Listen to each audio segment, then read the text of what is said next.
श्री रविंद्र सिंह बाटी।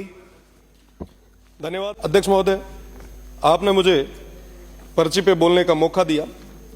निवेदन करना चाहूंगा कि भारत और पाकिस्तान की सीमा पे कई सारे धर्म के बड़े केंद्र हैं, जिनमें से ख्याड़ा मठ अपने आप में बहुत बड़ी एक जगह रखता है।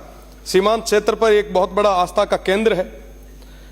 भील समाज से आने वाले ख्याल जी ने उस समय जमीन उपहार के स्वरूप रत्ताकोट से आए महाराज सहजनाथ जी को उपहार के स्वरूप दी थी, और जिसके फलस्वरूप ख्याड़ा मठ स्थापित हुआ। पश्चिमी राजस्थान का ये बहुत बड़ा आस्था का केंद्र है। मेरा निवेदन है प्रदेश की सरकार से, कल शिवरात्रि भी है, आप बड़ी घोषणा इन जो आस्था का बहुत बड़ा केंद्र रखने वाले ऐसे जो मठ हैं उनके लिए आप कोई बड़ी घोषणा करें। साथ ही साथ मैं निवेदन करना चाहूंगा, शिव जहां से मैं आता हूं वो बाबा गरीबनाथ जी की नगरी है। बाबा गरीबनाथ जी का अपना एक बहुत बड़ा चमत्कार रहा है। 700-800 साल पहले जब महाराज जी पधारे थे, उनके आशीर्वाद के फलस्वरूप ये तमाम चीजें हो पाई है। मेरा निवेदन कि नागरदा गांव जो उन्होंने बसाया, साथ ही साथ जहां शिव में समाधि ली, ये तमाम जो क्षेत्र है वो बहुत बड़े आस्था के केंद्र है।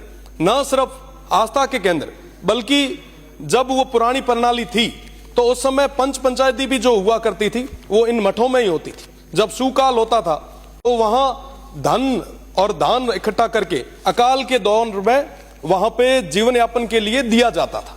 साथ ही साथ जब भी कभी कोई युद्ध की घटना घटित होती थी या कभी गाय पे बात आती थी तो ये जो मठाधीश थे, ये जो संत महात्मा थे, तो लड़ने के लिए आगे आया करते थे। इनका अपने आप में बहुत बड़ा महत्व है।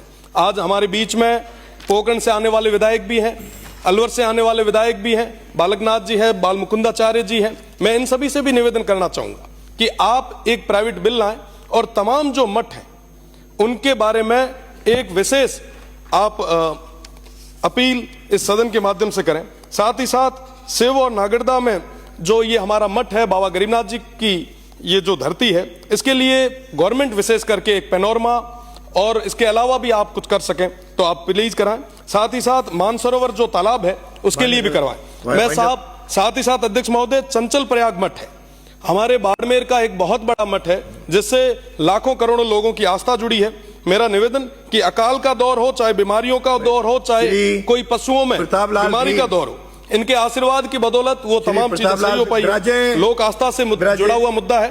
निवेदन है कि इस बारे में सोचा जाए। बहुत बहुत धन्यवाद। जय हिंद, जय भारत।